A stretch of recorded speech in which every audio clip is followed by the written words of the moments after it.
මට ඉස්සෙල්ලා කියන්න පොඩි කාලේ කුඩා කාලේ ගත උනේ කොහෙද කොහොමද කුඩා කාලේ ගත උනේ? තලවලන්ද ගමේ තමයි පොඩි කාලේ වල හිටියේ දෙමව්පියෝ තලවලන්ද ගමේ තමයි. ඒ තලවලන්ද ගමේ ඉස්කෝලේ ගිහින් එතනදලා අධ්‍යාපනයේ හතරට යන අධ්‍යාපන ලබාගෙන පහවසරට පාස් වුණා. ඊට පස්සේ තමයි ඉස්කෝලේ පොඩි ගැටලුවක් වුණා මේ විගොන්න කරත්තයක් හදලා ඒකෙන් ළමෙක් ඒක කඩලා දාලා ඊට පස්සේ ඒක මම තල්ලුවල තමයි ඉදුනේ තල්ලුවල ගමු මම රෙඩි කියලා. ඊට තල්ලුවල මම මේ වැරදයි කරලා පොඩක් ලියාව ඒ කාලේ පොඩක් බයගතිය වැඩි. ඒක නම් ඉස්කෝලේ වල එම්ම ගෙදරට ආවා. ගෙදර ආවම ඉතින් මම කිව්වා දැන් කීසක් නම ආවයි කියලා. ඊපස්සේ දෙමෝපිය දෙන්න මේ තනියම ගියා තමයි ඊපස්සේ ඉතින් මම ඉස්කෝලේ යන්නම කිව්වා. මම ගියා මට නම් බැහැ කියලා. මොකද මම බයගතිය විතර තමයි ඒ කාලේ ඉස්කෝලේ මාස්ටර් ටිකක් සරයිනේ. ඒක මම ගියා ගෙදර ඒ වැඩ කටයුතු ටිකේ දීලා උන්නම් කියලා. කොහොම කරගෙන යනවා ඇත්තටම මම උරන්දු වැඩි කියලා. උරන්දු වෙච්ච නිසා ඊගොල්ලෝ අපේ මාමා කෙනෙක් හිටියා කිව්වා මල්ලි මේ පුතා ගහන හරි ගෙනෙන්න මෙයා හදන්න මට මේ හදාගන්න අමාරුයි ටිකක්. ඒක පොඩ්ඩක් මුරන්දු වැඩි. යන්නේ යන්නේ මාමා බාරගත්තා. ඒකම අපි මම කියනවා නෙළුවි ගෙදරට දැම්මම ඒ ගෙදර ඉඳි අවුරුද්දක් විතර මට දුන්න පොඩි ළමයි ඉස්කෝලේ කරා යන්න. ඊට පස්සේ ගෙදර වැඩ කරලා අවුරුද්දක් විතර කරගෙන ගියා. කරගෙන ගිහලා ඉන්නකොට මම සිංහල අවුරුද්දක් කියලා සිංහල අවුරුද්දට මම ගෙදර ඉන්නකොට මට අත්තරම වියදමට ඒ කාලේ ඉතින් 1982 විතර රුපියල් 5ක් කියන්නේ පුරා පදිනවා. ඒ රුපියල් 5ක් තමයි මට දුන්නේ. ඒක මම මොනවා කිව්වද නැවතවත් කියන්නේ ඉස්සරහ මොනවා හරි කරන්න ඕනේ කියලා. නැවතවත් ඉමාම මොකද අම්මා කියලා පුරුදු වෙලා මම කිව්වා මේ තන හරියන්නේ වෙන බයක් හරි දාන්න. යවන දෙනියට වුණ කියලා කිලෝමීටර් 5ක් විතර යනකොට බේකරියක් තියෙනවා. ඒ බේකරිය කරද්දී මම ගානකට උනේ පැටි පිළිතුරු කිරීම. ඒක පිළිතුරු කිරීමේදී බේකරියට අත්‍යවශ්‍ය බඩු ගේන්න තියෙනවා දෙනිය ටවුන් එකට. ටවුන් එකට එනකොට කඩෙන් බඩු ගන්නවා හයිකෝ පීහයි ගන්නකොට ඉන්ද්‍රාණී ගියා කියලා. ඒක මම කිව්වා මේ මම මෙහෙම වැඩ ගන්නවා. එහෙනම් ඉන්ද්‍රාණී කිව්වා මේ එහෙමනම් අපේ කඩේට එන්න පුළුවන්. එහෙනම් මම වෙන්නම් කියලා. ඒක මම දැනගන්න ගන්නවා. ඒ විතර නිසා මට ආසාවක් ඒ කඩේට එන්න. එහෙනම් මම ඒක කඩේ තාම ඒක ඉන්ද්‍රාණී බාර ගත්තා. ඒකම ඇත්තටම ටිකක් කල් යනකොට ඒ ගාල්ලිගේ කඩේ මේ වැඩ කටයුතු දෙසින් මට තේරෙන්නේ. හරි. ඉතින් මැනේජර් ඉන්නනේ කිව්වා මෙයා යවලා දාන්න වැඩක් නැහැ කියලා. ඉතින් මැනේජර් කිව්වා නෑ නෑ අපි හදලා ගමු. කියලා ඉතින් මට නමුත් වැඩ පුරුදු වෙනවා කියලා දුන්නා. ඒක පොඩ්ඩක් ගිහිල්ලා යන ගෙදර වැඩ ටික මේ කරගෙන ගිහිල්ලා මම හැබැයි හිතුවා කොහොම හරි මම ඉස්සරහට ජයග්‍රහණය යනවා කියලා. එන්න ඉන්නකොට අතරම මම ඒකෙන් මම ගෙදර යන මාස 6කට කරේ වගේ අම්මලා ඉල්ලන වැඩේට ඉතින් එහෙම දසුතාවේ හැකියාව පෙන්වනවා. පෙන්වනකොට ඊට පස්සේ මට ඇත්තටම කැසියරේක පවා මට බාර දුන්නා. කැසියරේක පාලනය කරලා يعني ව්‍යාපාර ක්ෂේත්‍රේ බඩු ගන්න කියන්නේ කොළඹ. තව මැනේජර් කෙනෙක් එක්ක මම පුරුදු කරලා ඉන්නවා. ඒ කියන්නේ මැනේජර් එහෙම නැත්නම් මම තමයි එතන ඉඳලා බඩු ගේන්නේ ට්‍රාන්ස්පෝර්ට් ඒ බඩු අරගෙන ගේන්නේ. ඒ සියල්ලම ඒ කාලේ ටිකයි වැඩි. නෝන හැරෙන්න තමයි ඒ වගේ ව්‍යාපාර ලෝකේ ඉහළම තලයේ යාට කරලා දුන්නා. ඊට පස්සේ අසුතුනේ තලබලා සුදුනේ වස්තේ ගාන පැමිණ කෙනෙක් ඒ ගාන යා පෙරගෙන කොහොමද මේ බේරගත්තේ මොකක්ද ඒ සිද්ධිය? ඒ සිද්ධිය ජූලි කලබලාවනේ. ජූලි කලබලාව පස්සේ ඇත්තටම අද සෑහෙන පිටුව දෙනියයි පැමිණ මරුණා.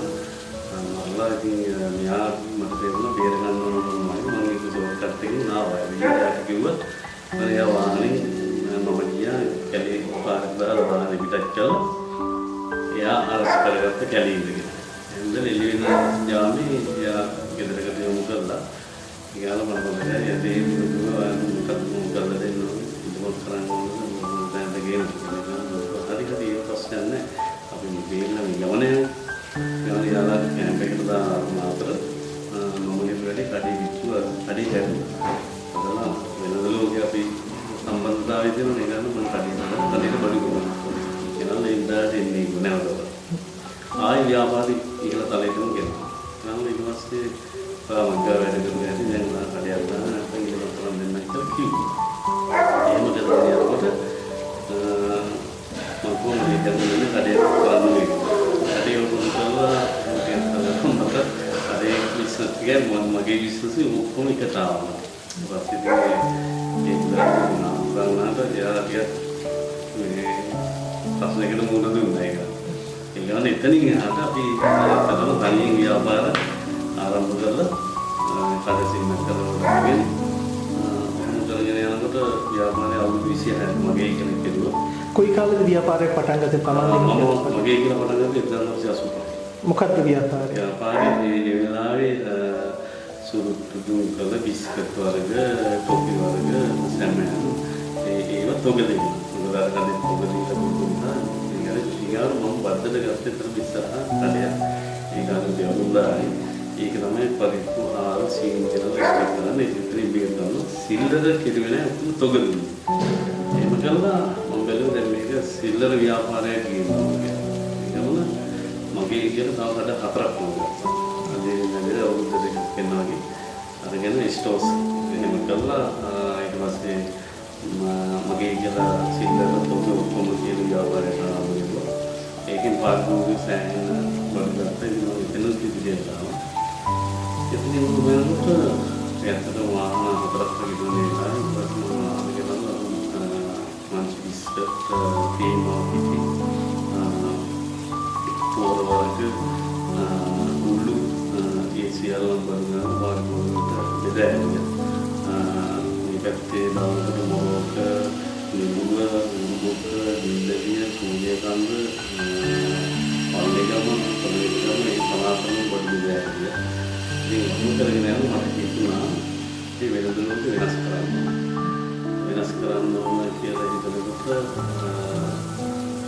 කල්පනා කළා ඒක කරලා ව්‍යාපාරවල නැයි වෙනවා. ඒව අපේ පාරිභෝගික තියා පොග වෙලෙමුට 80 ගාන සිල්ලරක් වඩු ගන්න ගාන කියන්න බැරි නිසා එහෙම ජනක. මේ මහන්සියම ලංකාවේ ගවර්න්මන්ට් වෙනස් කරනවා. වෙනස් කරන සම්පූර්ණ ආයතනයේ වහලා එකපාරට වෙන පැත්තකට හැරෙනවා. දැන් ඒ ආයතනේ වහනකොට ඔබ ණය දීපු කට්ටිය ඔබ ණය ගනිපු කට්ටිය කොච්චර වගේ ඉඳද සම්පූර්ණ අභියෝගයක් තමයි. ඒ අභියෝගයට මූණ දෙන්න හැකියාව තියාගෙන තමයි මම ඒක බාරගත්තේ. මොකද මම දෙන්න තියෙන කට්ටිය සියල්ලටම දෙනවා කියලා තීරණය කරුවා. ඊට පස්සේ කඩේ වැළුවාන් පස්සේ ඇත්තටම මාස 3ක් ඔබතුමා සමාන මේක හිතන්න පුළුවන් මේ ඇදී දුමු 20ක් ගෙදරට ඇතුළට ගන්නවා. ඒ 20ට තේම දීලා ප්‍රශ්න කියනවා තව 20ක් කරනවා. හරිද? එහෙම කරලා ප්‍රශ්න විසඳුවා. හරි. මම දෙන්න තියෙන සියල්ලම පියවලා මම බඩු ටිකක් අපේ තොග කඩවල වලට දාලා ඊට පස්සේ මම ගෙනාපු දැන් වලට දීලා ඒ විසඳු කළා නෑ නැතුව ඒ ඔක්කොම කරලා පාරිභෝගිකයන් ඇත්තටම එන්න තියෙනවා. ඉතින් මම ගියේ නෑ. මේ පිටිකාරේ ටිකක් ගත්තා. ඊට පස්සේ අපි ඒ මිනිස්සුන්ගේ පැත්තත් බැලුවා. බලලා ඒක මම වෙනවා මේක අපේම දිනු වෙච්ච කට්ටියකට ඒ මුදල ගෙවුවොත් එයාට ජීවත් වෙන්න අමාරුවක්. ඒක නම් ගෝ ආදී ව්‍යාපාර කරන්න යන්න ඈතට ගෙනල්ලා දෙන්න. එහෙම කියලා මම කල්පනා කරනවා දැන් නැවතවරක් මේක මනසෙන් හලකාන්න කොහොමද කියන්නේ. ඒක වුණා මම කරේ සියපණ ගත්තා. ඒක ඇත්තටම මහා එළියක් ගත්තේ සම්පූර්ණ මගේ මහන්සි සංවර්ධනය. මම ඇත්තටම මේ වෙලාවට බැංගලෝර වලින් ගත්තා 6,60,000 ගියන්න ඕනේ 2,90,000 ආදායම.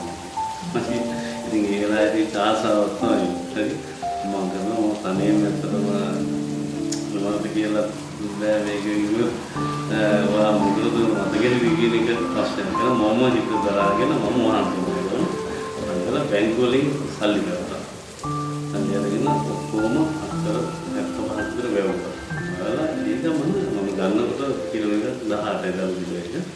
මේක කියලා 25 30 35 40 50 ඔහොම ගියා. දිගටම ගියා. දිගටම ගිහිල්ලා ඒකම තාදායම් වෙනවා. ඒ කියන්නේ බැංකුවල සියල්ලම ගියෝ. එහෙම කටයුතු කරගෙන යනකොට අපිට දර කිලෝ එක ගියා 98. ඊට පස්සේ සගේනෝ සාමාන්‍යයෙන් මේවත් කර්මාන්තශාලාවට යන්න ඕනේ කියලා. දැන් එතකොට තේ කර්මාන්තශාලාව ආරම්භ කරන්න කලින් අර ණය පියවල ඉවරයිද? ඒක ඉවරයි. ඒක ඉවර වෙලා අවුරුදු දැන් 2010 ව්‍යාපාර වලින් ආයේ 2015 කර්මාන්තශාලාව ඔපන් කෙරුවා. ඒක අවුරුදු 3ක් වුණත් හදලා ඊට කලින් හදාගෙන ආවම මම බලාපොරොත්තු හිටියනේ වහන්න ඕනේ කියලා. ඒක වගේ ඉතුරු ටික මම පුනක් පස්සේ ඉඳලා ඒක ගොඩනගලා තමයි කර්මාන්තශාලාවට ඒක අපේ වත්තේ ගස් වර්ග තුනේ වැඩි හදලා තමයි ඒ අපේ වැඩකට කරගෙන හිටියේ. ඒ වගේ විදේශී කෙන්ද්‍ර කැමේ වල ඒ කර්මාන්තශාලාව එක මම තේරුම් ඇත්තටම එතනින් යනවා නම් පාලනයෙන් අදී සාමාන්‍ය විදේශිය අපිට යන්න ඕන කර්මාන්තශාලාව පියමන් කරන්නේ. ඒ පැත්ත බැලුවොත් පොඩි ළමෙක් කියන්නේ බයයි. මොකද ඒක මහා කැලයක් වෙලා දුරු අවස්ථාවේ නිකන් තිබුණේ. ඒ ඇත්තටම දැන් අනිත් පැත්ත බලන්නේ අපේ පැත්ත බලලා මෙතනත් බලගෙන යනවා ළමයි ඉන්නවා. ඔබ කර්මාන්තශාලාව ලබා ගන්නකොට මිලට ගන්නකොට මොන වගේ තත්ත්වයක්ද එතන තිබුණේ? ඇත්තටම ඒකේ දරයාල 40ක් විතර මම ගත්තා කර්මාන්තශාලාව ඇතුලේ ගස් පැලවිලා. ඒක අපලා ඒ කපු වික්කලාට මම කිව්වා අයියන්ට කියලා. ඊට පස්සේ පොළොව සම්පූර්ණ හාරලා ඒ වයින් කරලා නැවතවල සිමෙන්ති දාලා ටයිල් දාලා තමයි ආයතනේ ඕපන් කළා. මේක කොහොමයි බලන්න නැතිනේ. ඉතින් ඇත්තටම මගේ පරණ ෆොටෝ ටික දියනවා.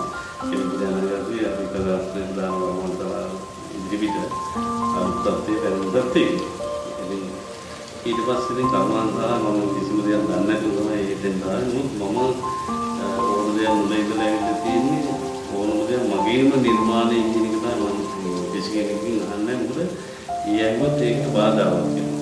ඒ බාධාව අපි මානසික වටහාගෙන මේ කරගත්තොත් අපිට ඒක ගැටලුවක් වෙනවා. ඒක දැන් අපි දැන් පොඩ්ඩක් හරි වැරදුනොත් ඒක මම විතරයි දාන්නේ. ඉතින් ඒක වැරදුන්නේ නමුත් පොඩි පොඩි පාඩු සිද්ධ වෙනවා. එතකොට ඒක අපි දැනගෙන තමයි ඒක. ඒකට මේ වෙනස මොකක්ද කියලා ප්ලෑන් එකක් හදනවා වගේ අර ප්‍රොටෝකොලියක් කොහොමද මම ඔලුවේ තියාගෙන ඇවිල්ලා තමයි නිර්මාණය කරන්නේ. ඒතර වේලාවේ මැෂින් වල නම් ටික දන්නේ නැහැ. මැෂින් වල නම් ටික දන්නේ නැහැ. මම ඒ කෙනෙක් ආවා මේ මිටි සිස්ටර් ටික හොඳට හදලා තියෙනවා. අන්න එතනද මම දන්නවා මේක මිටි සිස්ටර් කියලා. ඔව් මේ කර්මාන්තශාලාව ආරම්භ කරේ කොහොමද? ඒ අත්දැකීම කොහොමද? මේ අත්දැකීම ඉතින් මම හරි ආසාවක් වුණ කර්මාන්තශාලාව මගේ කියලා ඕපන් කරන්නේ. උදා ලැබුණාට මගේ ආසාව තිබුණා. ඉතින් ඒ ටික මම ඉදු කරගත්තා. මගේ ප්‍රශ්න හැකියාවෙන්. මොකද අනිත් කර්මාන්තශාලාව දිහා මම එදාකට මම මගේ ඉඩම් වල දන් දීලා ඒ කාට් ටික බලලා කපන්නේ මොකද්ද වෙන්නේ මේ ආයෙත් දරු ගන්න කොහොමද මම දරු පිටින් බාරවල සලකන්නේ කොහොමද ඒ ඔක්කොම විජිලික මම මේ දැනගෙන තමයි ආරම්භ කරන්නේ. ඒවයි සියලු දේ මම කතාහනක් කරගෙන තමයි අභියෝගයෙන් අනිත් ගියේ. දැන් නම් ඉතින් අතටම ඒ කර්මාන්තශාලාව කියන්නේ සියලුම දැනගෙන ගියේ මේකේ පොඩි පොඩි බාධා දුන්නා. ඒ බාධා හරියටම ගමන දැන් මේක ලොකු මුදලක් ආයෝජනය කරනකොට ඒ කර්මාන්තශාලාවකට කොහොමද මේ මුදල ආයෝජනය කරන්නේ? මම දැන් නැත්නම් මගේ ලොකු අත ගන්නකොට ඇත්තටම ලොකු ගානකට ගත්තේ. ඒක අවුගහය දැක්වා සම්පූර්ණයි. ඊට පස්සේ මම කිව්වා ලංකාවට ගිහින් මම මෙන්න මෙහෙම ඒ කර්මාන්තශාලාව මේ ඕපන් කරන්න ඉන්නවා. හරියවා මොකද කියන්න ඕන කියලා දෙන්න. ඒ ගමන යාළුවා කිව්වා යාළුවාගේ උපදෙස්පත කර්මාන්තශාලාව මේ ඕපන් කළා. ඒක අරගෙන ඊට පස්සේ මම බැංකුවත් එක්ක සාකච්ඡා කරලා මම අපේ අතරත්ගේ බැංකු දෙකෙන් පිටපස්සේ හිටියා. ඕනලා මම එයාලා දන්නවා හරියම යනවද නැද්ද කියන එක. මොකද එයාලා කස්ටමර්ස් එක්ක හැමදාම ගැටෙනවා. කරන්නේ එයාලා වැඩි දන්නේ කිලෝමීටර් 6ක් විතර බලලා අත්දැකීමෙන් බලලා තමයි උත්තර දෙන්නේ. ඉතින් මම හරි දන්නවා එයාලගේ මේක වැරදි නම් වැරදි කියන එක ඒකත් මට උදාහරණයකට ඉලින් ආවා මේ විදිහට කරන නමුත් එහෙම බාධක වුණේ නැහැ. නමුත් මගේ ජයග්‍රහණ ඊට එහා තිබුණා. එහෙම ගල්ලා ඊගාට දළුවෙක් කවුරු ගෙනියදී ප්‍රශ්න වුණා. ඒකට ඉතින් ප්‍රශ්නයක් නෑ. මගේ නම හොඳයි. මම ව්‍යාපාර කරන කෙනෙක්. එයා හොඳට ව්‍යාපාර කරලා දුන්නා. මෙයාට දළු දුන්නට ප්‍රශ්නයක් නෑ කිව්වා. කස්ටමර්ස්ලා මම ඕපන් කරලා දාන්න දුන්නාස් ගන්නත් කරනවා. එහෙම අදිරින් කස්ටමර්ස් අපේ පැත්තට කරනවා. දැන් දවසට දළු කිලෝ කීයක් විතර නාස්ට් දැනට ඇත්තටම දැන් ඊයේ දළු කිලෝ 2600ක් වගේ ආවා. මගේ බලාපොරොත්තු කිලෝ 10000ක් තමයි. නමුත් දැන් අපි ඉස්සරහට බලාපොරොත්තු වෙන්නේ ගුණාත්මක තේ නිෂ්පාදනයක් තමයි. මට දැන් අපේ තේ නිෂ්පාදනයේදී සම්මාන හම්බෙලා තියෙනවා. අවුරුදු 5 ඇතුළත කෙටි ගානට පහතරට තේ වලින් ඉතලම නිෂ්පාදන කරන විදිහට සම්මාන හම්බුණා. ඒක පැත්තේ දාලා තියෙනවා කියලා. ඉතින් ඇත්තටම අපි මොන දේ කෙරුවත් අපි අවංක කරනවා. මම හිතනවා පරක් වෙලා ඉන්න හරි හොදක් වෙනවා කියන්නේ. ඒ විදිහට විවස් අපිට ආයතන පවත්වාගෙන යනවා. දැන් තේ කර්මශාලාව ආරම්භ කළාට පස්සේ වැටිච්ච තැන තියෙනවද? නෑ ඒක ඇත්තටම සෝබාදාන දේවල් වෙනවා. දැන් ගිය 2019 අප්‍රේල් වලට ඇත්තටම පැවිද්දක් ආවා. මාස 4කදී සම්පූර්ණම මේ ගැටුමුත් ඒකට සැලුන්නේ කලින් අවුරුදු විදියටම කස්ටමර්ස් ලැබගෙන يعني මුදල් ප්‍රශ්න විසඳලා දීලා අපි දැනගන්න ඕන මේ මාස 4 ගන්න ආයි හොඳ මාස ටිකක් එනවා කියන්නේ. මොකද අර මේ මාස 4 අපි මෙයාලට මේ මුදල් නදී ප්‍රශ්නයක වුණොත් අපේ කස්ටමර්ස් රැකගෙන යන්න බෑ, ආයතන ගෙනියන්න බෑ. ඉතින් අපි කලින් කරන් ආපු මහදුගන් ටික එයාලට දීලා තියෙනවා. ඒක අපි හොඳට බැංකුවලත් ටික ගන්න දෙනවා. බැංකුව අනුග්‍රහයත් එක්ක ඒ ගමනේ බාධාවක් තුනේ 2010 ගල්වතුරාවා. ඒ අභියෝගන සති 3ක් විතර පස්සෙ දුන්නා. ඒ අපිට එන දරට වෙන කර්මාන්තවල යොමු කළා. ඒ කස්ටමර්ස්ලාට පොඩි බාධාවක් තුනේ මේ අර වෙනද වගේ පිළිතුරු තැනකට එන්න දරබාර දෙන්න බැරි වුණා. ඒ ටික විතර අපේ වාහනවල වෙන ආයතනවලදී අපි ඉඳලා වෙනද වගේ ඉන්නේ එයාලත් එක්ක ගනුදෙනු කරනවා. ඉතින් ඒ පොඩි ගැටලු වුණා. ඉතින් අර මම දක්න දෙයක් තමයි වතුරේ කියන එක එදා මම දැක්කේ අතන වැඩි කරපන්. ඊයතම මම හිතිය වෙලා. ඉතින් ඒ අභියෝගෙ වුණ දුන්නා. ඒ මණ්ඩලෙන් කිව්වේ මේ කර්මාන්තය වෙන තැනකට ගෙනියන්න උදව් කරන්න කියලා. මම කිව්වා මේ ගෙනියන අතරම උදාහරණ පාලනයක සැරයක් ඉන්නේ. මේකේ තියෙන උතුම්තරක් විදිහට අදලා තියෙන ඉතින් ආයෙ වෙන තැනකට ඒකේ තේරුමක් නැහැ. ඒකට අපි විසඳුමක් ගේන්නේ කොහොමද කියන එක තමයි මම කිව්වේ. ඒක අපි ඉන්ෂුරන්ස් එක කරලා තියෙනවා. ඊට පස්සේ ගම්වතුරට මුණ දෙන්නේ කොහොමද කියන එක අත්දැකීමකින් ඒක කරගෙන යනවා. ඉතින් පොඩි ආදායයක් තිබුණා ඉන්ෂුරන්ස් කරලා ඒක තමයි දැන්. දැන් රුපියල් 5ක ආදායමකින් මූලික වැටුපක් මූලික ආදායමක් හම්බෙලා දැන් අද ලක්ෂ ගාණක් කෝටි ගාණක් මිලියන ගාණක් ව්‍යාපාර කරනවා. මේ ආපු ගමන ගැන මොකක්ද හිතෙන්නේ? මම ගොඩක් මොකද වෙන්නේ මම වේද මේ දෙමෝපියෝ මේ ලංකාවේ ඉඳලා මහජනතාවට මේ වගේ දානයක් දීලා ඒක මුතුවල මම ගොඩක් සතුටු වෙනවා.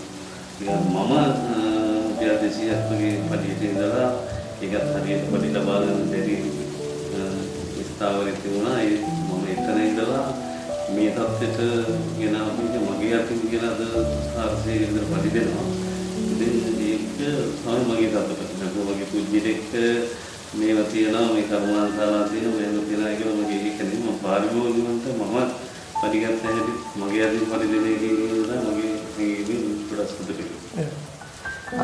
දැන් මේ ව්‍යාපාරික ලෝකෙ මෙච්චර ඉස්සරහට එන්න ගෙදරින් හම්බෙච්ච සහාය පෞද්ගලික ජීවිතයේ මොකක්ද? 2000 කතා බැන්නේ. ඒ වෙලාවේ නෝනා වින් සෑහෙන අනුග්‍රහයක් මට ලැබුණා. ඒක අද වෙනකම් තියෙනවා. ළමයිගේ පැත්තෙන් ඒ සියල්ලම යාකරන මම බලනවා. මොකද ඒක හරියට කරගෙන යනවා. ඒකටම මේ පැත්තත් හරියට කියනවා නම් තමයි අපි ආයතනයක් තියෙනවා. ඒක අපි දෙන්න බෙදා හදාගෙන ගමන හද වෙනස යනවා. ජීවිත ගමන එනකොට අපිට ඉංග්‍රීසි සාහිත්‍ය දෙන වගේ ඒ වගේ දේවල් එනවා. ඒවා ඉතින් අපි අර සාමාන්‍ය තත්ත්වෙට හිතනවා. ඒක මම නෙමෙයි හිතනවා සෑම කෙනෙකුට මේ වගේ දේවල් වලට මුහුණ පාන්න වෙනවා. ඉතින් ඔය දැන් කොරෝනා කියන එක අත්‍තරම ඇවිල්ලා ඒකේ මූලික දෙන්නේ දාලා මොකද ඒ වලට අපි කුල් කැටවීමෙන් ඒ පොලිසිය වල අනුග්‍රහයෙන් ඒ දළු මිනිහාට එන්න දීලා කරවන්තාව ඒ ටිකත් අපි හදලා ඉතින් අඩුපාඩුවක් තියෙන ඒ මුදල වාරිවුන් දෙන විදිහට අපි ගොඩක් මහන්සි ඒ ටික ඉතින් මොකද අපිට මේකට බය වෙලා සම්මානතාවල වහලා ගෙදර ඉඳලා අපේ ආදායම ඇති කියලා හිතලා රජයට නම් අපේ අනුග්‍රහයක් තියෙනවා. ඒ රජය පවත්වන්න කියන අපේ වගේ කෙනෙක් තමයි ඉහළට යන්නේ. ඒ කෙනාට අපි උදව් කරනවා. බෙදා හදාගෙන මේ ගමන යනවා. මම අපි කරේ ඉන්නේ මේ හැම සෝවාදානයෙන් එන දෙයට අපි අනුග්‍රහය දක්වලා ඒක මම හිතනවා දේශේන්ද්‍ර ඉදරට ආදායමක් කියලා තියෙනවා. ඉතින් අපි ඒක තවදුරටත් උනන්දු වෙලා මේක ඉස්සරහට ගන්න කියලා මම කියනවා. අලුතින් එන ව්‍යාපාරිකින්ට තරුණයින්ට අලුත් ව්‍යවසායකින්ට දෙන තියෙන පණිවිඩය මොකක්ද? අලුත් කට්ටියට ඇත්තටම අපි ආරම්භ කරනකොට ඒ කාලේ මේ ටීවී ප්‍රෝග්‍රෑම් නැහැ. අයමාර විතරට කැමරා ගන්න ඕනේ. ඉතින් හරි ඉඳන් ලබා ගන්න උදේ ආයෙ දෙන්න උනුත් අපි එතනින් එහාට ගිහිල්ලා එනකොට අපේ දේවල් යොමු වෙන්නේ නෝන නිදිවරන් වුණා. මොකද ඒ වගේ ඕන්න ඒ මොකක්ද කියන්නේ අර මනස ගොඩක් වෙනසක් තියුණා. ඊට පස්සේ ඒ පාරිභෝගිකයන් අපි ෆෝන් වලින් මනක පාරිභෝගිකයන්ගේ ප්‍රශ්නේ අපේ ඇඟට වැඩිච්ච එක තමයි අපි දිනුනට අනුක එක. මොකද මේ කුජ්ජලා මෙහෙමයි මේ කුජ්ජලා මෙහෙමයි කියන එක අපිට ගොඩක් මොලේ තියෙනවා. ෆෝන් එකෙන් යනකොට හොඳ පැත්ත නරක පැත්ත දෙකම තියෙනවා. ළමයි අලුත් කෙනෙකුට වචනයක් දෙනවා නම් ඒ කෙනා 2020 30 ගැන පොඩ්ඩක් හිතලා අඩු ගන්න 2025ට යන්නේ ලංකාව කොහොමද කියන එක හිතලා වැඩ කරනවා නම් ගොඩක් දියුණු වෙන්න පුළුවන්. මේක අද ගැන හිතලා විතරක් බෑ. අතටම මේ ගමන යන්න අමාරුයි. දැන් 2025ට වගේ ඒක ගැන කොහොමද හිතලා තියෙන මොකද ලංකාව කොහොමද යන්නේ? අපි මේ පැත්තට හැඩගැස්මක් වෙන්න ඕන. මේක අපි දන්නේම නැතුව හිටියොත් ඒක අපි මේ සතුටෑමකට ගන්නවා. මේක මුලින් ඉඳලම අධ්‍යාපන මට්ටම ඉහළ යන්න ඕන. තමන් වෙනමත් ව්‍යාපාරයක් කියලා ගොඩනගා ගන්න ඕන. අධ්‍යාපන මට්ටමේ ගියොත් තමන් අර එක ලෙවල් එකකට වැටෙනවනේ. අපි එහෙම නෑ. අපි මොනවා හරි කරද්දී ඒකට උදව් කරනවා. මඩ ගැවුනොත් තමයි ඒ උදව් කරලා අපි ගමන ඉස්මල් කරගන්න එක නේ බලන්න. අධ්‍යාපන මට්ටම ඉහළට යනකොට අපි ඒක කෙරෙන්නේ නැහැ අඩුයි. මොකද එයා ක්ලීන් එක දින්න බලමු. මොකද අධ්‍යාපනම ඇඟට වැටුනොත් ඒක ටිකක් අමාරුයි කරගෙන යන්න. ඒකට අපිට රජයේ ජොබ් එකක් බලාපොරොත්තු මේක පිටරට ගිහිල්ලා ජොබ් එකක් දුන්නොත් ඒකෙන් අපිට ලක්ෂයක් ගණනක් පඩියක් කරගෙන ඇත්තටම අද ජීවත් වෙන්න අමාරුයි. එතන එක එක්කෙනාගේ මොකද පාරිභෝගිකයන්ට කොහොමද මේවා උදව් කරන්නේ කොහොමද ඒ ඔක්කොම නම් තමයි අපිට ලොකු මුදලක් අවශ්‍ය වෙන්නේ. මොකද ඒ කට්ටිය හදිසියෙන් සනීපන දුන්නු වාහනයක් දෙන්න ඕන. මොහරි ෆැක්ටරි මැෂින් එකකට උදේට ඒ පාරකන ක්‍රමයේ අපි දැනගන්න ඕන. ඉන්ෂුරන්ස් එක ලබා ගත්තත් ඒ යම්කිසි මුදලක් විතරයි. ඉතින් මේ මොනස එක තැන් වුණොත් ඒ ළමයිට මොනවද කියන එක ඒ පරණවල හැම දෙයකම අපි මුණ දෙන්න. ඒකට ඒවත් අපි අදිරින් අදිර වටහා ගන්න ඕන. මේක පාලනය කරනකොට අපි අද සතුටු වෙන එකෙදි හැමදාම සතුටින් ඉන්නවා. අපි අර මුලින් ආරම්භ කරපු දේවල් අපි ඒ විදිහට උනන්දු වෙන්න ඕනේ. එහෙම දෙයක් යම් කෙනෙක් හිතනවා නම් කවදාකවත් පසුබෑමකට ලක් වෙන්නේ නැහැ කියලා මම විශ්වාස කරනවා. දැන් 2025 සහ අනාගත ව්‍යාපාර අපේක්ෂාවන් මොනවද? මම ඇත්තටම ලංකාවේ හොඳ ආයතන දිහා කරන්න මට පුළුවන්. මොකද මම කැමති සාමාන්‍ය වංචාරකකට යොමු වෙනවා. ඒ වගේ දේවල් අපි කැලේ කිට්ටු තමයි මාත්‍ය ආයතන තියෙනවා. ඒක වැඩ දියුණු කරන්න විදියන්නේ මේ කොරෝනා ප්‍රශ්නෙත් එක්ක අද ඇත්තටම කණ්ඩායම් දාදෙනෙක් විතර යොමු කරන්න බෑ. එක පළාත් වලින් ගෙන්නලා ආයතන දී කරන්න බෑ. කොරෝනා ප්‍රශ්නෙත් කොහෙන් එනවද මොකක්ද කියලා හැම දේවල්ම මෙහෙම කාලෙන් කාලට ඇවිල්ලා තියෙනවා. මේක අවුරුද්දෙන් ඉවරයි. ඒ ආපු දේවල් ඒ කාලේ. ඒ කාලේ මම මොකද ඒක නෙවෙයි ඇවිල්ලා ඒ අවුරුද්දෙන් වගේ ඉවරයි. මේක දැන් පොඩ්ඩක් තව පුතා දැන් කරගෙන යනවා. දෙවියන්ගේ විභාග දාලා අපි අලුත් නිර්මාණයක් හදමු. එතකන් අපි ආරක්ෂක කරලා අපි කියන සේවවල ආරක්ෂක කරගෙන මේ ගමන සාර්ථක වේවා කියලා තමයි යන්නේ. අනිත් දේවල් වලට බහින්න කියන්නේ අපි කොහෙන් පැටලලා මේ තියෙන දේවල් අරපන වෙන්නත් පුළුවන්. ඒක නිසා මේව කරගෙන යන මැද්දේ අපි හිතෙන්වත් මොනවා පස්සට ගිහිල්ලා නැහැ. මොකද ඉස්සරහට අපි කියන දේ ආරම්භ කරලා